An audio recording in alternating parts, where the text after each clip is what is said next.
the 2017 NotPetya cyber attack, the most destructive in history. $10 billion. That's the staggering, mind-blowing global cost of this single cyber incident. Let's dive right in. Part 1. The $10 billion cyber attack. So, how exactly does a single piece of code completely paralyze international trade? Well, take a look. On one side, you've got this classic red and black ransom note demanding $300 in Bitcoin. On the other, the entirely paralyzed corporate website of the global shipping giant Maersk. Employees walked into work and were met with demands for cryptocurrency. It looked exactly like a standard ransomware shakedown. But as we're going to see in this explainer, this was actually a massive, devastating deception. Part 2. Anatomy of a cyber weapon. The absolutely crucial thing to understand here is that NotPetya was not ransomware at all. It was wiper malware. The code's encryption routine was deliberately modified so that the changes could literally never be reversed. Even if you paid that $300 ransom, which actually became impossible anyway because the email provider suspended the hacker's account, your data was gone forever, period. It was a pure data destruction machine, cleverly disguised as a criminal shakedown. And it worked by delivering a lethal 1-2 punch, combining two wildly powerful hacking tools. First up was EternalBlue. This was an exploit originally stolen from the U.S. National Security Agency that took advantage of a vulnerability in a Windows communication protocol known as SMBv1. Basically, this was the break-in. But the second tool, called Mimikatz, is what gave NotPetya its terrifying speed. Mimikatz essentially extracted Windows passwords directly from a computer's system memory. So once it grabbed those credentials, the malware could just leapfrog to any other machine on the exact same network. Now, 78% of the targeted machines were running Windows 7, which was already an older operating system. And sure, Microsoft had actually released patches for EternalBlue months before all this happened, but a lot of companies were dragging their feet with outdated, unpatched systems. But here is the truly terrifying part about this malware. Because of that Mimikatz password stealing tool, the infection could easily hijack administrator privileges and, in fact, fully patched modern Windows 10 machines, just as long as they were connected to that same network. Part 3. Ground Zero, Ukraine. To understand how this spread, we have to look at Ground Zero, which was a piece of accounting software called M.E.Doc. You can think of it as the default tax prep software in Ukraine, used by roughly 80% of businesses operating there.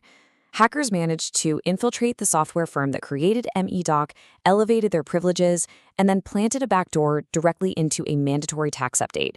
So every single company that innocently downloaded that standard tax update effectively opened their front door to NotPetya. By June 27, 2017, the geographic concentration of these infections was overwhelmingly centered in Ukraine. According to U.S. intelligence, Google researchers, and several allied governments, this was a politically motivated cyber attack executed by Sandworm, which is a hacking group within Russian military intelligence, the GRU. They launched it on the eve of Ukrainian Constitution Day, right in the middle of ongoing geopolitical conflict. But, as we all know, digital weapons do not respect international borders. The malware rapidly escaped and spread like wildfire across the entire globe. Part 4. Maersk in Crisis. Which brings us back to Maersk. Back in 2017, Maersk was managing 76 ports globally, operating a fleet of 800 sea vessels, and handling nearly 1/5 of the entire planet's shipping capacity. They were an absolute behemoth. And yet all it took was a single computer in their Odessa, Ukraine office, downloading that compromised M.E.Doc tax update to bring this entire global operation crashing down. The timeline here is just staggering. Within minutes of that update, their global systems were completely paralyzed. 17 global ports went totally dark. Shipments froze, crane operators suddenly couldn't load cargo. Just 2 hours in, Maersk's IT staff were frantically and manually disconnecting the company's entire global network just to stop the bleeding. For days, literally the largest shipping company on Earth was forced to take orders over personal Gmail and WhatsApp, writing things down with pen and paper. Ultimately, it took weeks to manually rebuild 4,000 servers and 45,000 personal computers. This catastrophic domino effect happened largely because they lacked network segmentation. They had a flat network, meaning the virus could travel anywhere instantly. But right in the middle of this, things got really desperate. As they tried to recover, Maersk realized that NotPetya had wiped out all 150 of their domain controllers. If you aren't familiar, these are the servers that act as the master map of a network, dictating exactly who has access to what. They were programmed to sync up and back each other up, which meant they all essentially wiped each other out at the exact same time. So you have to ask, without a single surviving domain controller, how could Maersk possibly recover its data and survive? Part 5. Saved by a blackout. Well, through frantic phone calls to local IT staffers all around the world, they managed to find exactly one surviving, uncorrupted domain controller. It was sitting in a remote office in Ghana. And why did it survive? Pure, blind luck.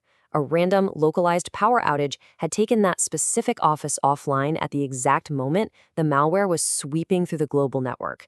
It was disconnected from the internet completely by accident, which effectively preserved the absolute master key to Maersk's entire corporate existence. But there was a major catch. That office in Ghana had terrible internet bandwidth. They couldn't just email or upload this massive, critically important file. So they actually had to initiate this crazy, cinematic, physical relay race. Step 1, a Ghanaian employee physically hands off the massive hard drive to a colleague in Nigeria. Step 2, that employee boards a commercial plane and physically flies the drive from Nigeria all the way to the Emergency Operations Center in the UK. Step 3, up to 600 engineers from Deloitte and Maersk use that single physical hard drive to painstakingly bring the company's global network back from the dead. It just goes to show you that sometimes the ultimate digital recovery requires a very, very physical solution. Part 6. The Fallout and Future.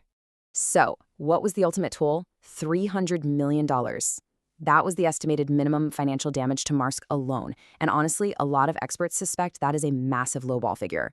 But the collateral damage of NotPetya went way beyond the shipping industry. The delivery giant FedEx reported $400 million in expenses.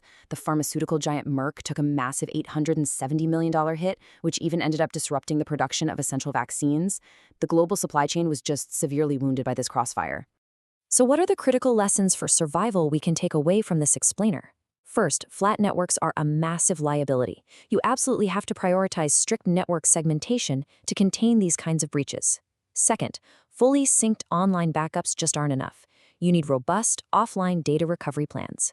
Third, legacy operating systems like Windows 7 have got to be upgraded and patched immediately.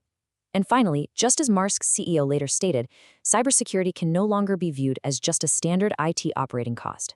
It absolutely must be treated as a core competitive advantage. NotPetya showed us all that the boundaries of traditional conflict are completely gone.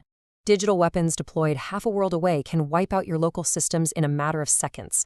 So, as geopolitical conflicts increasingly rely on these devastating digital tools, you have to ask yourself, is your organization truly prepared to survive the crossfire?